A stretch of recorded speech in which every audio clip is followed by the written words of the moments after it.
afternoon and welcome once again to another edition of Legal Access. Thursdays at noon, it's a date. Every week we get together to talk about the law. Today we're going to be talking about mediation, something we haven't talked too many times about, but it's becoming more and more a regular thing within the law. As you talk to any attorney, that's something that everybody has to be familiar with, because a lot of cases are getting mediated, if not all cases, depending upon what you're talking about. But we'll get into that as the course of the next 30 minutes goes on. But if you have any questions about the whole process of mediation, what the mediators do, who is in control of that, that's all fair game here today. We'd love to hear from you. Today's phone number, as always, is 843-848-8080, 848-8080, the phone number here always on Legal Access. And we'll get you on the air and we'll chat a little bit. Here on the panel to answer all your questions about mediation today from the Maguire Law Firm, Ian Maguire. Good to see you, Dave. And then also want to welcome back Sherman Criner. Thanks for coming back in. Thanks, Dave. And also Jay Bolts is back. Jay? Thank you. Appreciate you being here today and being on the panel with us. Now, I know that both of these individuals seasoned in the very seasoned mediation. And mediation, Dave, has become such an important part of our process in the legal world, and really almost every kind of legal case can end up in mediation before you have to get into a trial situation. It saves a lot of money, a lot of time, a lot of heartache too. And then we have two outstanding mediators with us today. Of course, Sherman, his office is located in Wilmington, North Carolina, but he mediates cases both in North and South Carolina. The ADRs of the Carolinas is the name of his firm. It's Pryor, Criner, and Edwards as the attorneys. They all do an outstanding job. You do workers' comp mediations. You do all kinds of really anything anybody contacts us, we're willing to sit down and try to help them work it out. And he does an outstanding job doing just that. Jay has been with us before doing family court cases, family court shows, I should say, and also we've done this mediation show once before. Jay's does both mediation, but he also practices as an attorney handling family court cases. Right. I believe you've written a book, yes, published by the South Carolina Bar on drafting agreements for divorce and separation, and as part of my mediation practice. So I do teach and lecture on the subject for attorneys and judges at different places around the country, as well as for the South Carolina Bar. But even though I'm a certified mediator in all courts in this state, the focus of my practice is mediation for separation and divorce. And that seems to be what most people are doing these days. And as a matter of fact, in our discussion before the show, a lot of parties are going to mediation before they even have a lawsuit in court, before they even file an action. And Sherman and I were talking about that we're seeing more and more these days. And for instance, in my practice, Myrtle Beach Mediation, we're getting lots of couples coming in to get through the system without attorneys.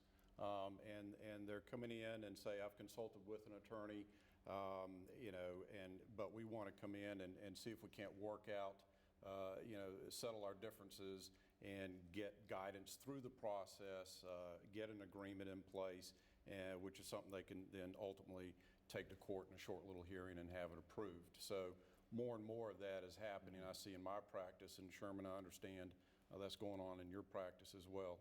Yeah, as the attorneys have gotten more and more familiar with just ADR, all the different forms of alternative dispute resolution, that you're finding them trying to buy into it on the front end of the system, especially I think with the younger attorneys as they're coming in, because they're being taught these other forms of trying to resolve cases in the law schools, and so they're coming out as opposed to, I know when I came out of law school, we were not, had not been taught alternative dispute resolution, so that was one of the reasons I went through the training, was because it was starting to be implemented in the state and federal courts.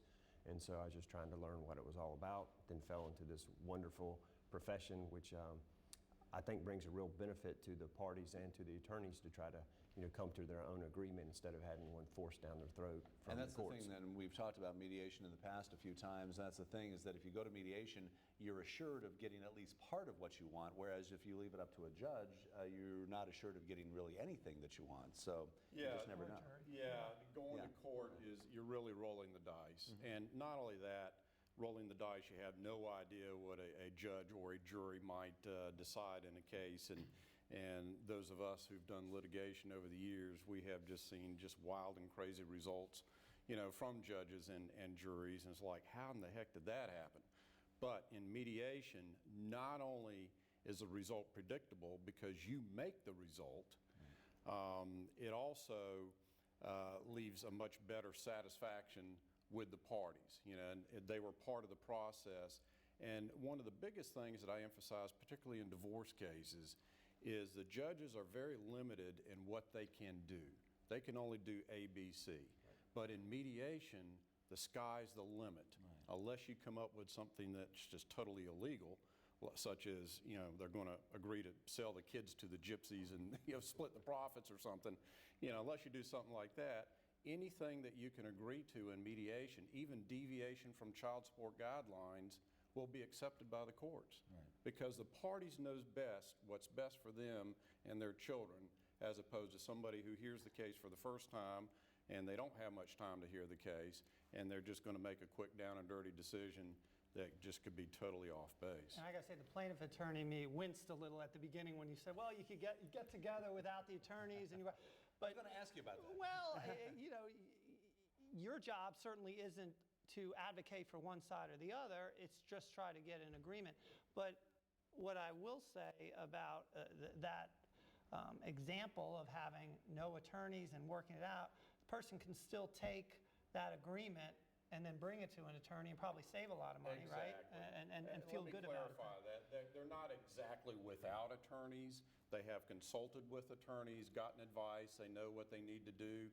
And like you just mentioned, we always advise our clients, in fact, we put this in writing, that once you have this agreement, take it to an attorney to review and make sure that you understand what it is that you're doing. So, yes, getting that advice is paramount. Right. But I think that's a key point, though, is that occasionally you will find a pro se plaintiff, somebody who's not represented by an attorney. But the problem is as mediators, our job is not to weigh in on fairness. Our job is just to facilitate an agreement being made. And so if they want to ensure that their rights and what they may or may not receive under the law are being taken care of, they need to have that attorney present.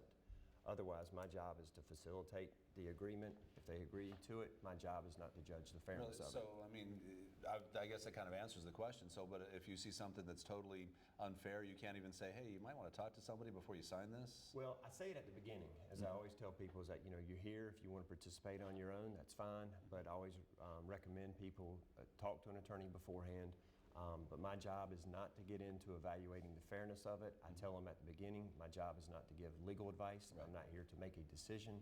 I'm just here to facilitate the parties coming to an agreement, and part of that is keeping them on track. Right. But no, I'm not, representative of either side. Okay. Tell you what, we're going to take a quick little break here right now. When we get back, we're going to be taking your phone calls. If you have any calls about mediations, very interesting subject, give us a call, 848-8080. That's 848-848-8080. Mediation, the topic here today on Legal Access.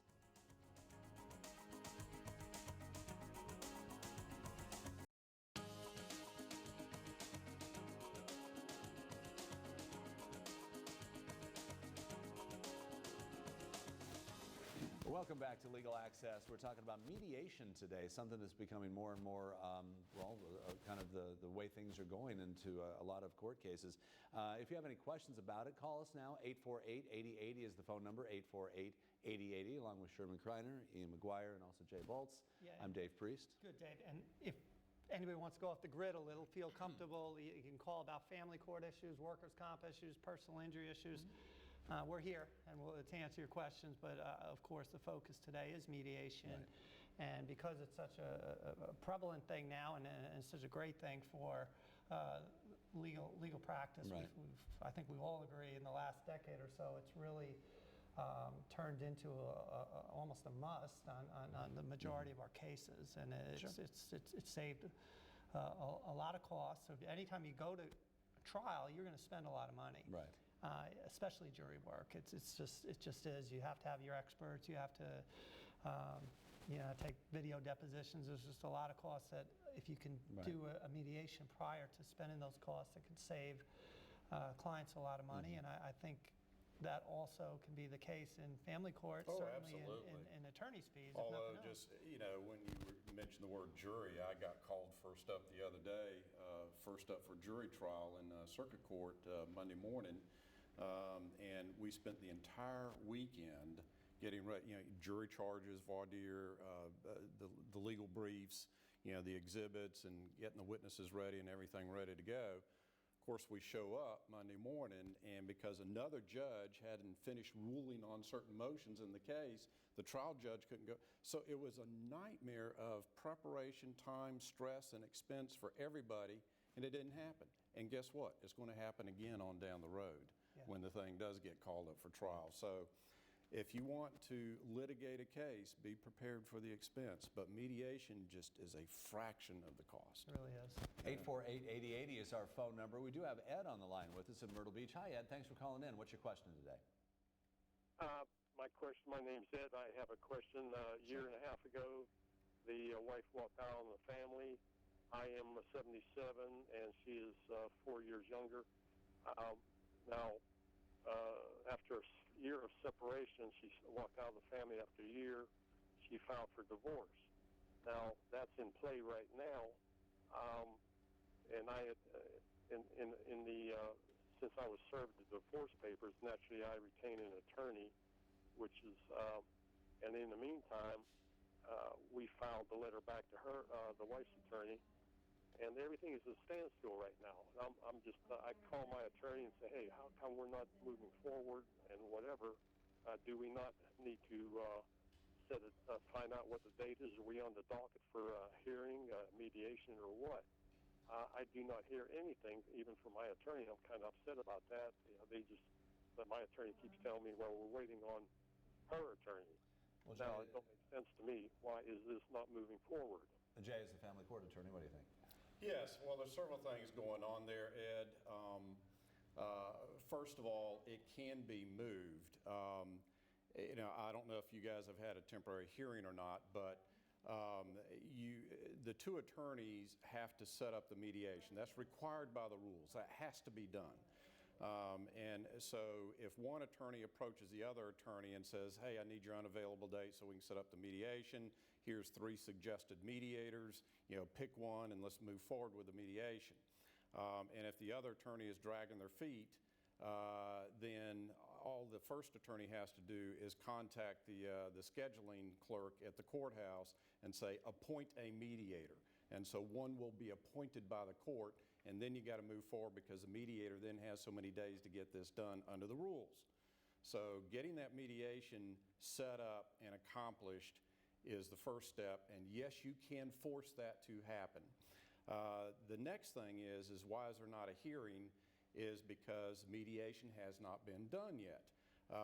The mediation is required before the clerks are allowed to set this case for trial. And so the mediator's report that is generated, either you settle the case or you don't, and the mediator's report is basically your ticket to go to trial. And so the clerks will not schedule a trial or a hearing date unless you get your mediation done first. If you settle the case, you schedule a hearing to put the agreement on the record. If you don't settle the case, then you let the clerk know and you file your mediator's report, and then they will then schedule it for trial, and it'll naturally work its way up on the trial roster. So yes, you can make it happen, but one has to happen before the other. And one thing I'll add to that, Ed, I don't do family court work, but in our office we have cases and personal injury cases, and we're waiting for trial to come. And people get frustrated, and waiting is truly the hardest part. I think Tom Petty said that. Yeah, I knew you were going to. But the same thing. There's a mediation process in personal injury cases as well. But a lot of times our hands as attorneys are tied. But the best thing you could do is keep communicating with your attorney. I don't care how many times that same person will call me or email me, and for an update, it's perfectly fine. If something's going to change, it's our job to let you know what that change is and when the trial date, the mediation date is going to occur.